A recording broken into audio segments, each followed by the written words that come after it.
as you're experimenting and doing tons of experimentation on your product, at least that's what I do. I do also a lot of experimenting or process and how we do things, and you learn a lot, right? There've been tons of things that I had to learn the hard way, but the biggest thing that I think I would point out is relying too much on data.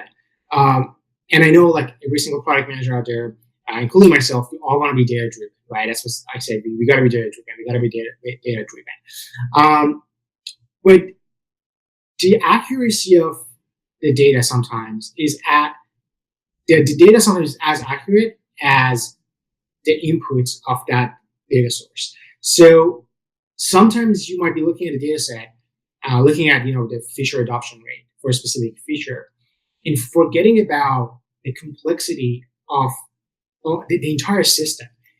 You might get a very low adoption rate for a feature that for a feature, and look at it like, oh, okay, the adoption rate for this feature is really low. We're not doing something right. Something is missing. But what you might be missing is the ripple effect.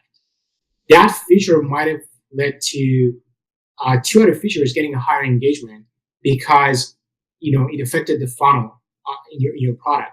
And as a human, it's really hard to process that. A lot of times, especially when you have a complicated product like we do, every time we release something, there are tons and tons of ripple effects. We release something that affects the performance of 2 or 3 other features that we have. And you should rely on data, but a lot of times it's important to also rely on your intuition and take a step back and making sure you're looking at the right data set. And you're also looking at the right features, making sure the success metrics make sense, and also making sure you're going back to your product analytics tool that you're using to see how that release affected everything else.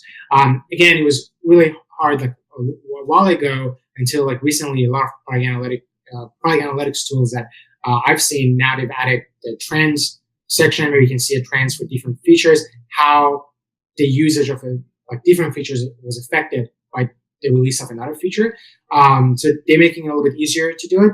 But at the end of the day, as a product manager, the hardest lesson that I learned was that there were times that we killed the feature because we thought it was not performing well.